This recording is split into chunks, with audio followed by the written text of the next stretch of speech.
Dans ce monde lourd et sombre, certaines âmes cherchent encore. Leurs cœurs sont toujours confus, déchirés par le chagrin. Leurs espoirs se sont envolés, leurs rêves se sont écrasés. Ils n'ont pas rencontré le grand roi, et Satan les a trompés. Tant de questions bercent leur cœur, ils cherchent la vérité. Doit-il les guider vers le tombeau? Leur dira-t-il la nouvelle? Ressuscité, il n'est pas mort. Ressuscité, comme il a dit, la mort est vaincue, le tombeau est vide. Ressuscité, il est sorti. Ressuscité, il n'est pas mort. Ressuscité, comme il a dit, la mort est vaincue, le tombeau est vide. Ressuscité, il est sorti.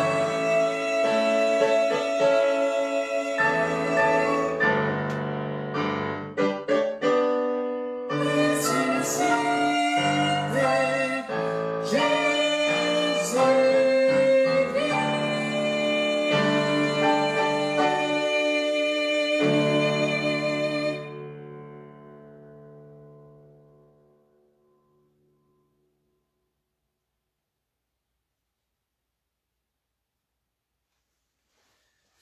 Bonsoir à tous.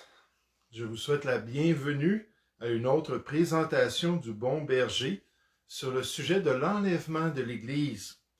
Et quand on pense à l'enlèvement de l'Église en tant que chrétien, on fait juste dire « Oui, viens Seigneur Jésus ». On a hâte de te voir, on a hâte de quitter ce monde de décadence pour entrer dans un royaume de justice et de paix parfaite.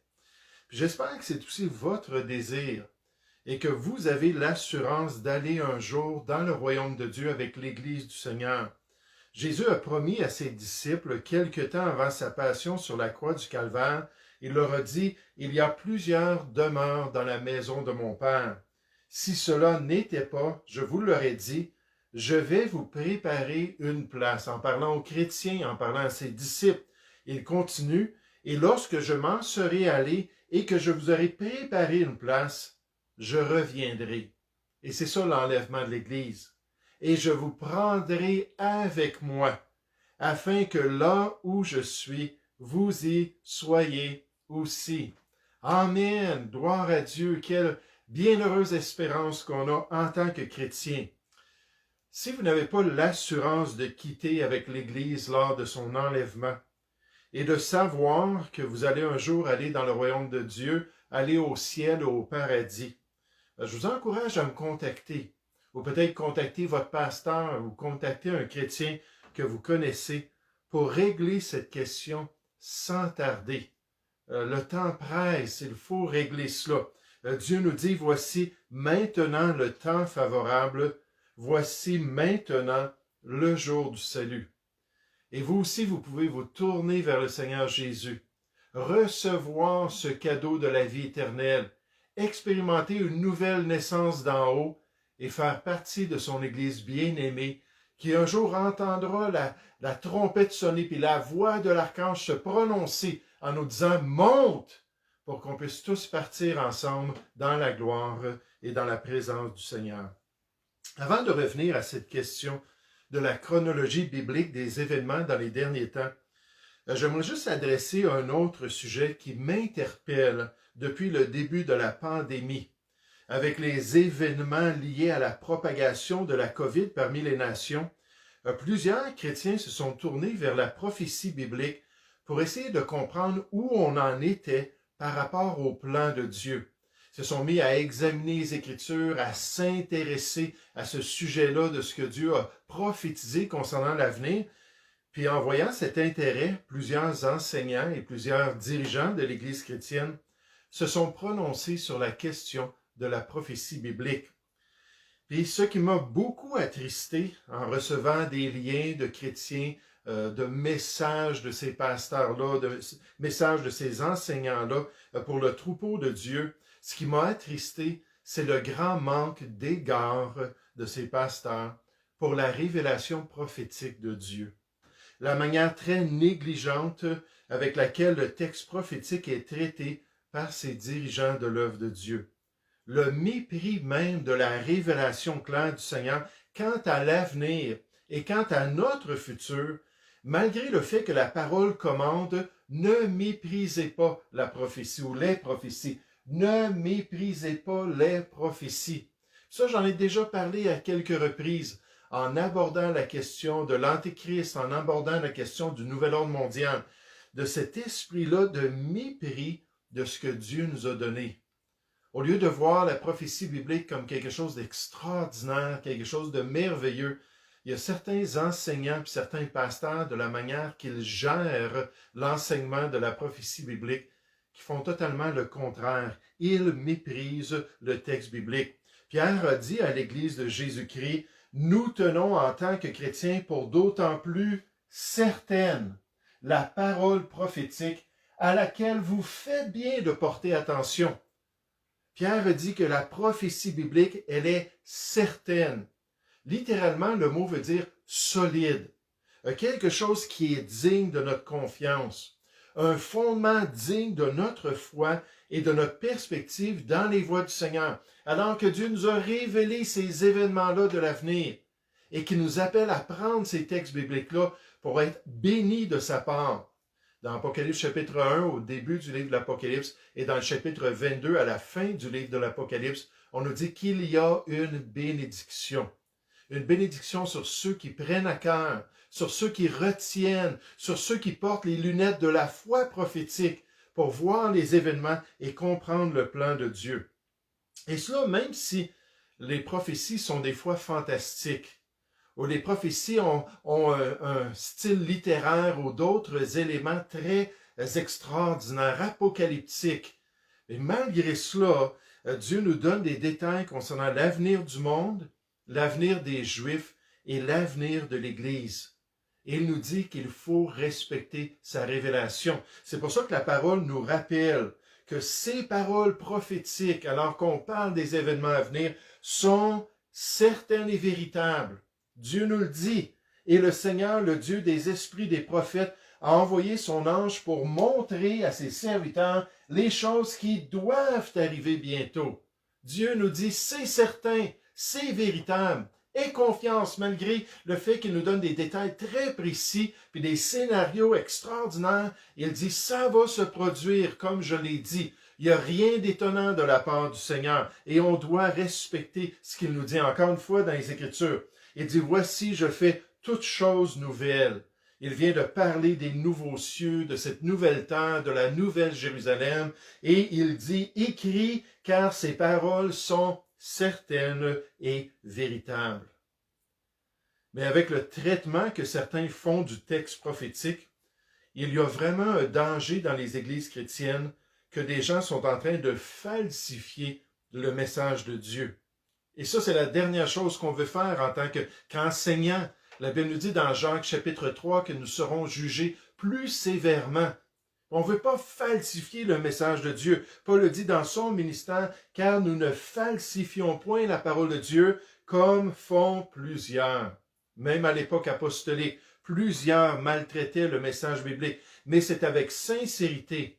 Mais c'est de la part de Dieu que nous parlons en Christ devant Dieu. Donc, avec tous ces pasteurs-là, puis toutes ces prédications, puis ces enseignements-là, c'est une chose que j'ai vue qui se manifestait à plusieurs reprises. J'aimerais juste vous donner un exemple de cela. Quand on se tourne vers le passage biblique de Matthieu chapitre 24, vous vous rappelez que Jésus est en train de sortir du temple d'Hérode avec ses disciples. Puis là, ses disciples regardent la construction. Il paraît que c'était majestueux ce que Hérode avait fait pour prendre le petit temple d'Esdras puis en construire une grande citadelle, une grande structure.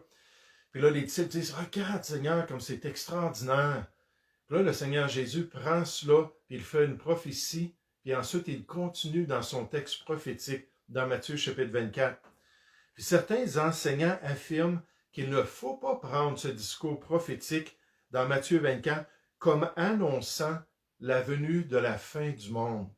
Ils vont dire que ça n'a rien à faire avec Matthieu chapitre 24. Ils affirment que Jésus prédit en fait dans ce passage seulement la destruction de Jérusalem par les Romains en l'an 70, lorsque le général Titus a détruit la ville sainte avec le temple d'Hérode à cause de la rébellion constante des Juifs envers l'autorité de l'empereur. Puis il dit, c'est juste ça qu'on voit dans Matthieu chapitre 24. On ne nous parle pas des événements de la fin. Et vous savez, quand on regarde le passage, c'est bien vrai. Jésus est en train de parler de la destruction du temple. Les Juifs et ses disciples sont là et disent, regarde Seigneur, comme c'est extraordinaire. Et Jésus va répondre ceci. Voyez-vous tout cela? Je vous le dis en vérité, il ne restera pas ici pierre sur pierre qui ne soit renversé. Oui, la destruction de Jérusalem par les Romains en l'an 70 faisait partie de son message prophétique. Mais si on est honnête, c'est là on ne veut pas falsifier, c'est là qu'on ne veut pas mépriser ce que Dieu nous a révélé. Mais si on est honnête envers le texte biblique, on s'aperçoit qu'il y a deux aspects de la prédiction de Christ dans ce passage. Parce qu'au verset 3, on voit que la révélation de Jésus va au-delà de la destruction de Jérusalem qui s'est produite en l'an 70 pour s'en aller dans le futur lointain. Jésus prend une prophétie qui était à très court terme dans la génération de ces gens-là, puis ensuite il applique ça à une prophétie à long terme. Ça arrive souvent dans les passages prophétiques. Puis il nous révèle que ça a le rapport avec les derniers temps. Au verset 3, les disciples disent, « Dis-nous, quand cela arrivera-t-il? » Ce que tu viens de nous annoncer concernant le temple, que toutes les pierres du temple vont être détruites, la bâtisse va tout être rasée dans le plan de Dieu. Quand cela arrivera-t-il? Mais c'est pas terminé. Puis là, il continue en pensant au royaume de Dieu. Et quel sera le signe de ton avènement et de la fin du monde? Et le Seigneur répond aux deux. Il leur parle de cette destruction-là, puis il va plus loin. C'est confirmé au verset 15 de Matthieu chapitre 24, lorsque Jésus décrit la réalité de l'abomination de la désolation établie dans le temple juif. D'après la prophétie de Daniel, il dit, et ça c'est quand l'Antéchrist va se proclamer lui-même Dieu. Il va faire une image qu'il va placer dans le temple à Jérusalem pour se proclamer le Dieu des Juifs et le Dieu de toutes les nations. Donc Jésus dit, c'est pas juste ce qui s'est produit là avec la destruction du temple. Non, plus tard, un autre temple va être souillé. Comme Antipas l'avait fait dans le passé, Épiphane IV, qui avait souillé le temple juif à l'époque des Maccabées. Puis comment est-ce que les Maccabées, les fils, s'étaient levés pour pouvoir chasser ces gens-là. De la même manière, il y allait avoir cette abomination-là. Puis au verset 29 et 30, la prédiction va jusqu'au retour glorieux de Christ sur la terre à la fin des siècles. Alors qu'on nous dit que le signe du Fils de l'homme va paraître et que les nations vont se lamenter. Et ça, on voit ça dans le restant des Écritures pour nous parler de la venue de Christ à la bataille d'Armageddon. Donc, de dire que ce passage-là fait juste référence à la destruction de Jérusalem, puis qu'on ne devrait pas là, partir là, puis dire des détails concernant l'avenir. Quant à moi, puis la plupart des théologiens, puis des pasteurs, puis des enseignants de la Bible sérieux que je connais, ben c'est totalement frauduleux. Ce n'est pas ce que le texte biblique nous dit. C'est pour cela que les chrétiens appliquent ce texte à l'eschatologie biblique ou à la révélation apocalyptique des derniers temps, alors que beaucoup disent qu'on ne devrait pas le faire. Et c'est vraiment le sens normal du passage lorsqu'on l'étudie. En théologie, on apprend un principe très important. On nous dit quand le sens normal d'un texte fait du sens. Quand le sens normal d'un texte, alors qu'on considère son contexte immédiat et le contexte du restant des Écritures, quand on considère les doctrines chrétiennes établies, quand on considère le style littéraire, puis on fait une étude des mots qui sont utilisés dans l'original, quand tout cela, ça fait du sens, alors on nous dit ne cherchez pas un autre sens. Sinon, ce sera du non-sens. Ça, c'est quelque chose de très important dans ce qu'on appelle l'herméneutique, ou la science de l'interprétation biblique. Il faut respecter ce que Dieu nous a révélé. Il ne faut pas s'imposer ou essayer d'amener nos pensées puis forcer nos pensées dans la parole de Dieu. Bien au contraire. Si on le fait, c'est là qu'on est en train de falsifier le message de Dieu. Changer la vérité que Dieu nous a donnée. C'est pas seulement dans Matthieu chapitre 24 que j'ai entendu cela, alors que les gens m'envoyaient des prophéties. Il y avait toutes sortes d'autres textes prophétiques qui étaient malmenés comme cela. Puis il y a des pasteurs qui disaient « Oh, les chrétiens partent avec l'idée qu'il va y avoir un gouvernement mondial, puis une unification des religions, puis une unification des banques, puis ça se trouve pas dans la parole de Dieu. » Wow! Il y a plusieurs passages qui nous parlent de cela. Je vous donne des exemples. Daniel chapitre 2 nous enseigne cela. Apocalypse chapitre 13, Apocalypse chapitre 17, Apocalypse chapitre 18, Apocalypse chapitre 19. Toutes sortes de passages très clairs qui nous mènent à cette idée-là qu'il y aura une unification. Mais on nous dit non, c'est pas ce que la parole de Dieu dit.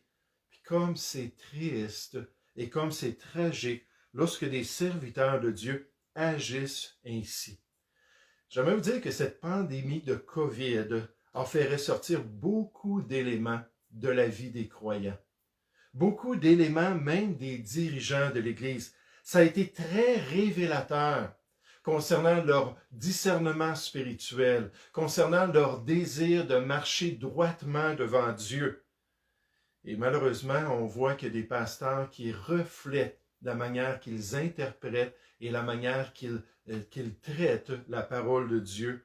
Et s'ils le font avec la prophétie, j'ai bien peur qu'ils vont le faire dans toutes sortes d'autres domaines aussi. Il faut vraiment prier que les pasteurs soient honnêtes.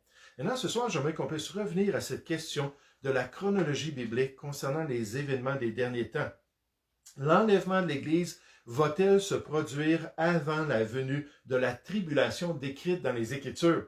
Et je pense que c'est une grande question dans l'esprit de beaucoup de croyants en face de ce que nous vivons aujourd'hui.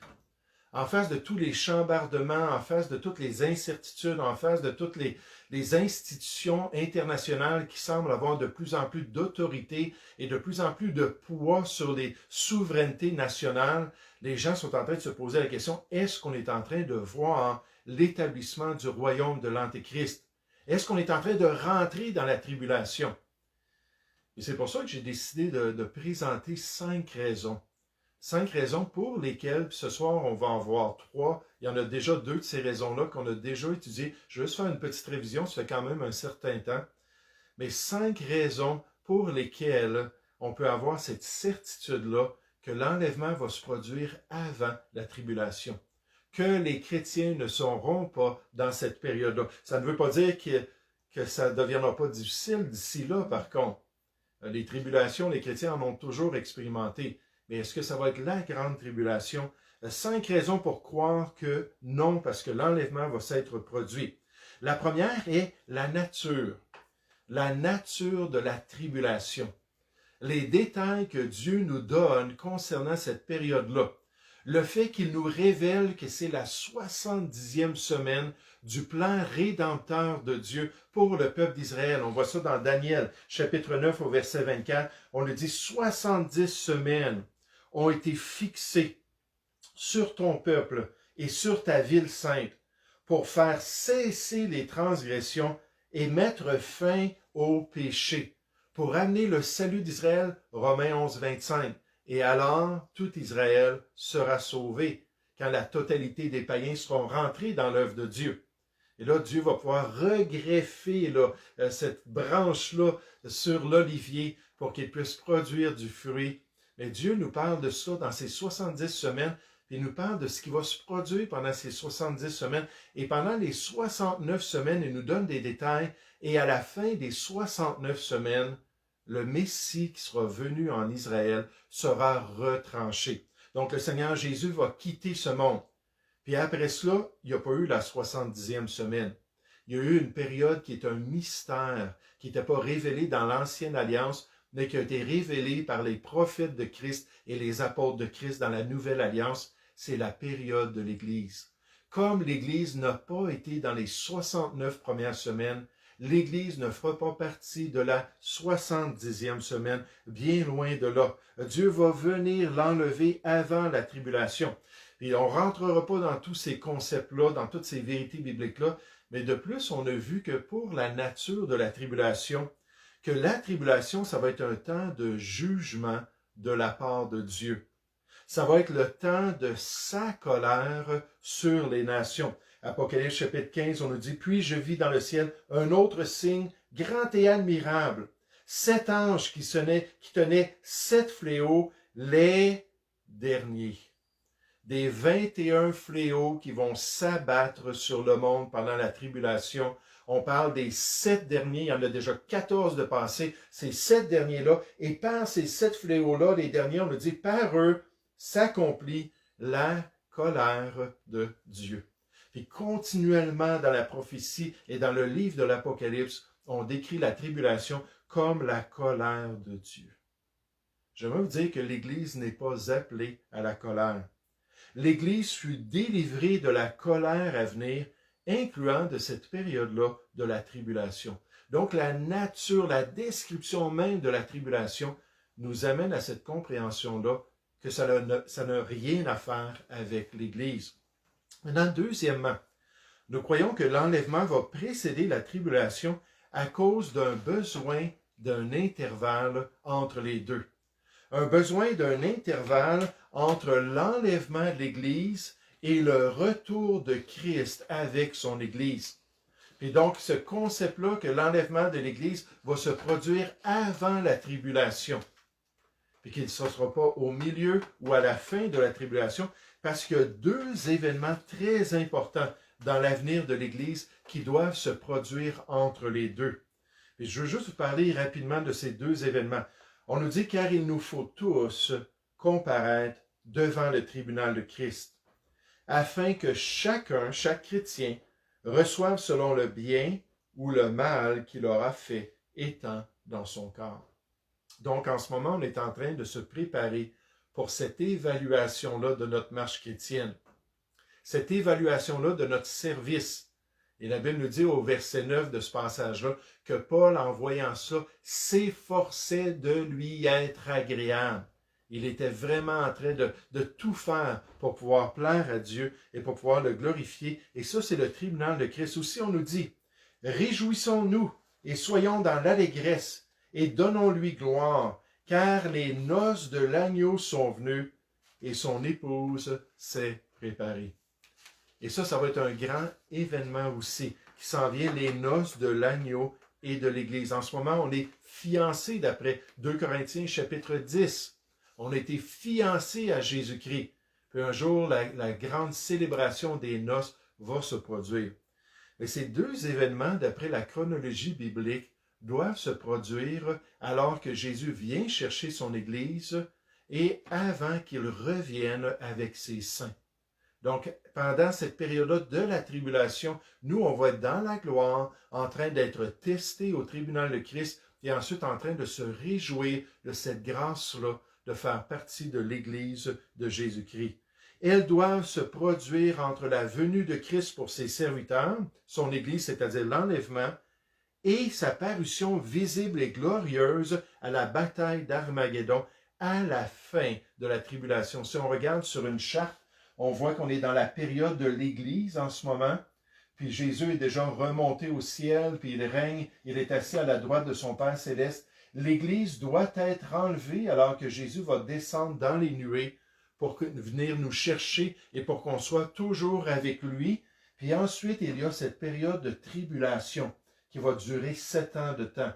Pendant cette période-là, on a 21 fléaux qui vont s'abattre sur la terre. Israël va être affecté. Les croyants qui vont entendre l'Évangile pendant cette période-là aussi vont être persécutés. Nous, on va passer à ce moment-là au tribunal de Christ, d'après la chronologie des paraboles de Jésus, et on va voir ces noces de l'agneau-là, et ensuite, on va pouvoir descendre à la fin de la tribulation. Maintenant, si on passe à travers la tribulation, puis quand Jésus vient nous enlever juste avant de redescendre au ciel, la théorie du yo-yo. Il vient nous enlever, nous dire « Bonjour, ça va bien », puis on descend pour régner sur la terre. Il n'y aurait pas assez de temps pour que ces deux événements-là puissent se produire. Maintenant, il y a des théologiens qui vont faire remarquer, par contre, que si on croit que l'Église va passer à travers la première moitié de la tribulation pendant 3 ans et demi avant que la grande tribulation se manifeste, mais qu'il y aurait du temps pour pouvoir faire ces choses-là dans le ciel. Et des 5 raisons, c'est la seule qui peut aller aussi pour cette position-là. Toutes les autres raisons ont tous un lien avec la position que Jésus va revenir avant. Donc oui, effectivement, c'est vrai. Maintenant, ce soir, une autre raison de croire que l'enlèvement va précéder la période de l'Église est cette idée-là de l'imminence du retour de Christ. L'imminence du retour de Christ. Le fait que l'Église attend le retour du Seigneur Jésus, à tout moment, sans signe avant-coureur nécessaire. Oui, Dieu a donné des signes à Israël, il a donné certains signes aux nations, mais pour l'Église, là, il nous dit, Jésus s'en vient, soyez prêts, sans qu'on se base sur les signes, sans événements obligatoires qui doivent se produire avant que Jésus paraisse, comme par exemple l'apparition de l'impie. On ne place jamais ça avant le retour du Seigneur dans notre perspective et notre anticipation, comme la présence du faux prophète comme porte-parole d'un nouvel empire, comme cette idée-là de l'obligation de prendre la marque. Dieu dit toujours à son Église que Jésus va paraître et va paraître sans qu'il y ait de signe avant-coureur, sans que ces autres éléments prophétiques ne soient nécessaires. Dieu ne les place pas comme une nécessité. En d'autres mots, la Bible nous dit d'attendre avec anticipation le Seigneur Jésus. Pas d'attendre l'Antéchrist. Elle nous dit d'attendre le Seigneur Jésus, pas d'attendre un nouvel ordre mondial, pas de garder nos yeux sur un système international qui doit se développer dans les derniers temps. Le chrétien, sa responsabilité, c'est d'attendre le Seigneur Jésus. Vous allez voir pourquoi je dis ça comme étant une confirmation que l'Église doit être partie avant la venue de ces événements-là. La Bible nous dit que, comme description du chrétien, car on raconte à notre sujet quel accès nous avons eu auprès de vous quand Paul est allé évangéliser à Thessalonique et ces gens-là ont été sauvés. Et comment vous vous êtes convertis à Dieu, ce grand U-turn, ce demi-tour-là, ce 180 degrés, en abandonnant les idoles, gloire à Dieu, pour servir le Dieu vivant et vrai. Et remarquez ce qu'on nous dit au verset 10. Et pour attendre des cieux son Fils, qu'il a ressuscité des morts, Jésus qui nous délivre de la colère à venir. Et ça, c'est la perspective. Je sers Dieu ici-bas en attendant le Seigneur Jésus, en attendant de le voir venir me chercher. Au jeune pasteur Tite, Paul a spécifié, et elle, en parlant de la grâce du salut, nous enseigne à renoncer à l'impiété et aux convoitises mondaines, c'est une grande leçon de l'œuvre de Dieu, et à vivre dans le siècle présent selon la sagesse, la justice et la piété. Et ensuite, on nous dit, en attendant, voici la description du chrétien, en attendant la bienheureuse espérance et la manifestation de la gloire du grand Dieu et de notre Sauveur Jésus-Christ. Le chrétien est donc appelé à aimer et à anticiper la venue soudaine de son Sauveur pour son Église. À la page 13 du texte qu'on utilise sur l'enlèvement de l'Église, peut-être certains d'entre vous l'avaient, peut-être d'autres ne l'ont pas, donc je vais mettre le contenu ici à l'écran. Mais à la page 13, on nous dit l'imminence du retour de Christ, le 3e point, la 3e raison. Un des arguments les plus imposants concernant l'enlèvement de l'Église avant la tribulation. pour la grande tribulation, la position pré-tribulationniste, est l'imminence de cet enlèvement. La Bible nous enseigne que le retour du Seigneur pour son Église peut arriver n'importe quand, sans signe avant-coureur. L'enlèvement peut se produire aujourd'hui, cette nuit ou demain. La Bible nous exhorte à l'attendre ainsi et surtout à être prêts. Maintenant, pensez à cela. Nous qui connaissons le plan de Dieu, nous qui sommes au courant de la chronologie biblique, imaginez que finalement, il y a un grand traité international, un traité de paix de 7 ans qui est signé pendant notre vécu entre un grand dirigeant qui vient de paraître, le peuple juif et les nations du monde. Un traité là, qui va faire la une partout, qui va être connu par toutes les nations. Là, nous, on est là et on sait que c'est le début. Le grand dirigeant international va venir prendre la prééminence sur toute la terre. Toutes les nations vont s'aligner en arrière de lui. Puis là, on va sortir un chronomètre. On va partir le chronomètre. On sait qu'il y a tant de mois qui doivent passer. Il y a tant d'années qui doivent s'écouler. Puis là, on suit notre chronomètre. Puis à travers tout ça, on voit les événements se passer, puis on voit les fléaux de Dieu se manifester. Puis là, après 3 ans et demi, on se dit, mais c'est peut-être au milieu de la tribulation que le Seigneur s'en vient. Donc là, on continue à servir, mais ça fait 3 ans et demi aujourd'hui là, que ces événements-là se sont produits. Est-ce que vous pensez que le retour du Seigneur nous surprendrait? Pas du tout.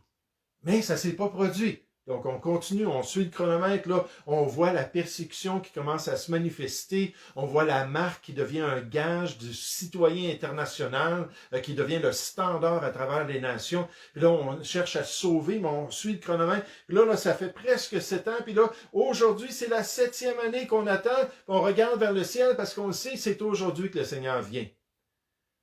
Mais ce n'est pas du tout le scénario de la parole de Dieu. Dieu nous dit que Jésus peut revenir aujourd'hui, peu importe ce qui arrive autour de nous, peu importe ce qui va se produire parmi les nations. Considérez les versets suivants encore une fois, juste pour nous donner cette perspective-là. Dans Philippiens chapitre 3 au verset 20, c'est très petit, je le sais, Philippiens 3 verset 20 et 21, ceux qui veulent le chercher dans leur Bible. On nous dit, mais nous, les chrétiens, nous sommes des citoyens des cieux, d'où nous attendons aussi comme sauveur le Seigneur Jésus-Christ. Encore une fois, cette attente-là de sa venue, cette attente-là de son avènement. 1 Thessaloniciens 1, on l'a vu tout à l'heure, comment vous êtes convertis à Dieu en abandonnant les idoles pour servir le Dieu vivant et vrai et pour attendre des cieux son Fils qui nous délivre de la colère à venir, mais on attend des cieux son Fils. C'est ça la responsabilité du chrétien. Encore une fois, si Jésus vient comme un voleur, il nous a dit, puis il nous appelle à veiller, puis à chaque jour être debout pour ne pas être surpris par son retour. Donc c'est clair que ça n'a rien à faire avec la tribulation, parce que ça vient tout bousiller l'effet du retour du Seigneur Jésus. Jean chapitre 5, soyez donc patients, frères, jusqu'à l'avènement du Seigneur, pas jusqu'à l'avènement de l'impie, ou jusqu'à l'avènement de la bête, jusqu'à l'avènement du Seigneur. Vous aussi, soyez patients, affermissez vos cœurs, car l'avènement du Seigneur est proche. Ça va se produire subitement dans notre vie, 1 Corinthiens chapitre 1. Et il vous affermira aussi jusqu'à la fin, pour que vous soyez irréprochables, irrépréhensibles dans d'autres versions, au jour de notre Seigneur Jésus-Christ. C'est son jour qu'on décide lorsqu'il va venir nous chercher. 1 Thessaloniciens chapitre 4. Nous les vivants, parlant de l'enlèvement, restez pour l'avènement du Seigneur. Parce qu'entre-temps, dans l'histoire chrétienne, il y a beaucoup de chrétiens qui sont morts. Il y a beaucoup d'enfants de Dieu qui ont quitté ce monde. Puis eux, ils vont être ressuscités nécessairement, premièrement. Mais donc, nous ne devancerons pas ceux qui sont décédés. Mais ils vont ressusciter, puis nous, on va partir. Mais encore une fois, en tant que chrétiens, on attend l'avènement du Seigneur. À la page 15, en attendant la bienheureuse espérance, je n'ai pas mis la référence, Tite chapitre 2, au verset 13. En attendant la bienheureuse espérance, cette espérance-là qu'on a qui est bénie. Pourquoi? Parce que c'est lui qu'on va voir, c'est lui qu'on va côtoyer. Et la manifestation de la gloire de notre grand Dieu et Sauveur Jésus-Christ. 1 Jean chapitre 2, on nous dit, et maintenant, petits enfants, demeurez en lui. C'est ça la grande tâche de Jean chapitre 15, n'est-ce pas? Il nous dit, demeurez en moi et je demeurerai en vous. Il faut marcher avec lui, il faut être en communion avec lui quotidiennement. Et comme ça, quand il va venir, on va être dans la joie. Demeurez en lui, afin que lorsqu'il paraîtra, nous ayons de l'assurance et qu'à son avènement, nous n'ayons pas la honte d'être éloignés de lui. Oui, mais si j'ai un chronomètre, si je sais que le traité a été signé à telle date, puis l'apparition de cet impie-là, puis l'apostasie mondiale, tout ça, je vais demeurer en lui le jour où ça va faire 3 ans et demi. Là, je vais me mettre en règle, puis là, je vais l'attendre, ou le jour où ça va faire 7 ans. Non, ça ne peut pas fonctionner si le retour de Christ est imminent. On ne peut pas s'en aller dans la tribulation et que ça demeure quelque chose qui est imminent. Comment est-il possible de dire que le retour du Seigneur est imminent s'il y a 7 ans de signes apocalyptiques ou 3 ans et demi, c'est au milieu de la tribulation qui le précède? Regardez bien les 2 prochains versets. 1 Corinthiens chapitre 16 au verset 22. Si quelqu'un n'aime pas le Seigneur, qu'il soit anathème. Maranatha, qui veut dire viens Seigneur Jésus ou le Seigneur Jésus vient. Puis là, l'apôtre Paul, dans son vécu, disait ça, viens Seigneur Jésus. Hein, je sais que tu t'en viens. C'est la bienheureuse espérance de ma vie aussi. Et pourtant, l'apôtre Paul connaissait les détails prophétiques. Il savait que l'impie n'avait pas paru. Il savait que le système ne s'était pas développé dans sa vie. Mais ça n'avait rien à faire avec le retour du Seigneur. Dans Apocalypse chapitre 22, Jean nous dit, « Voici, je viens bientôt. » C'est Jésus qui parle. Celui qui atteste ces choses dit, « Oui, je viens bientôt. » Le mot « bientôt », ça veut dire subitement, d'une manière surprenante, rapidement. On ne le verra pas venir. Puis là, Amen, Jean dit, « Viens, Seigneur Jésus. » Sur l'île de Patmos, il y a 2000 ans. Il disait, oui, j'attends que tu apparaisses, Seigneur Jésus. Évidemment, Paul était bien au courant de l'ordre chronologique des derniers temps, on le voit dans ses références bibliques, et Jean aussi. Mais ils ont reconnu que le retour de Christ pouvait se produire instantanément, sans événement qui le précède. Le Nouveau Testament donne toujours des signes à Israël pour la tribulation, la grande tribulation, et l'apparition de leur Messie, mais il dit toujours à l'Église d'attendre son Sauveur en restant fidèle, plutôt que de surveiller les signes de son retour glorieux. Et ça ne veut pas dire que ce n'est pas excitant de voir qu'il y a une unification mondiale, qu'il y a de plus en plus d'autorités internationales qui affectent les souverainetés. Puis on voit tout ce désir-là d'une grande réinitialisation. Ça veut juste nous montrer que les prochaines étapes s'en viennent. Alors, notre grande étape est encore plus proche, le retour du Seigneur Jésus. Elle n'attend pas ces signes parce qu'elle va être enlevée par son Seigneur avant le grand jour du Seigneur.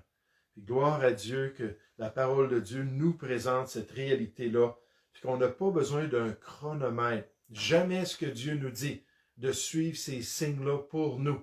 Les passages comme Matthieu 24 et Luc 21 et le livre de l'Apocalypse présentent des signes qui n'ont pas rien à faire avec l'attente du chrétien. Mais c'est une description de ce que Dieu s'apprête à faire parmi les nations. On n'a pas besoin de compter des mois ou des années avant de s'attendre au retour du Seigneur. Elle affirme au contraire que Jésus peut revenir à tout moment, sans indication extérieure, pour guider l'Église quant à son retour. Ce qui ne ferait aucun sens si les chrétiens rentraient dans la période de la tribulation avant la venue de Christ. Encore une fois, parce qu'on a les yeux ouverts, on est conscient et on saurait très bien ce qui se passe et ça ne ferait aucun sens. Donc, la première raison de notre étude, c'est la nature de la tribulation. Le temps du trouble de Jacob ou d'Israël. La 70e semaine du plan rédempteur de Dieu. Son temps de colère sur les nations païennes pour manifester le grand jour de la colère du Dieu Tout-Puissant. Deuxièmement, on voit le besoin d'un intervalle. Dieu présente l'enlèvement et le retour glorieux de Christ comme les 2 étapes de son retour sur la terre. Il nous dit qu'entre les deux, il y aura le tribunal de Christ et les noces de l'agneau, et ensuite on va pouvoir revenir avec le Seigneur pour qu'il vienne établir son royaume. Ça prend un laps de temps. Puis dernièrement, l'imminence du retour de Christ. l'imminence de son retour pour l'Église. On n'est pas en train de chercher à voir l'Antéchrist. On n'est pas en train de garder nos yeux ouverts sur une marque qui va se manifester après 3 ans et demi de règne international. Non, on garde nos yeux sur le retour du Seigneur Jésus. La prochaine fois, on va terminer cette étude-là en considérant la raison numéro 4 et la raison numéro 5, par lesquelles les chrétiens peuvent croire avec certitude que l'enlèvement précédera la période de la tribulation. J'espère que ça vous encourage encore à rester debout. J'espère que ça vous encourage à marcher avec le Seigneur quotidiennement. Planifier qu'il revienne dans 20 ans peut-être. C'est pas mauvais d'avoir des plans puis de préparer des choses, mais vivre quotidiennement comme s'il revenait aujourd'hui. Comme ça, on va être debout lors de son retour. On va avoir de l'assurance d'être en communion avec lui. On n'aura pas honte d'avoir marché selon nos propres idées, d'avoir suivi nos propres désirs, d'avoir construit avec du bois, du chaume et du foin, d'avoir gaspillé notre temps de service. Et quand il va revenir, on va pouvoir l'entendre nous dire « C'est bien, bon et fidèle serviteur, entre dans la joie de ton maître. » Et là, on va avoir cette assurance-là et cette joie extraordinaire. Donc, je vous souhaite un bon restant de semaine. Continuons à prier les uns pour les autres. Il y a beaucoup de choses qui se passent en ce moment parmi les nations. Mais à travers tout cela, gardons les yeux vers le ciel et marchons fidèlement avec le Seigneur. Que le Seigneur vous bénisse abondamment.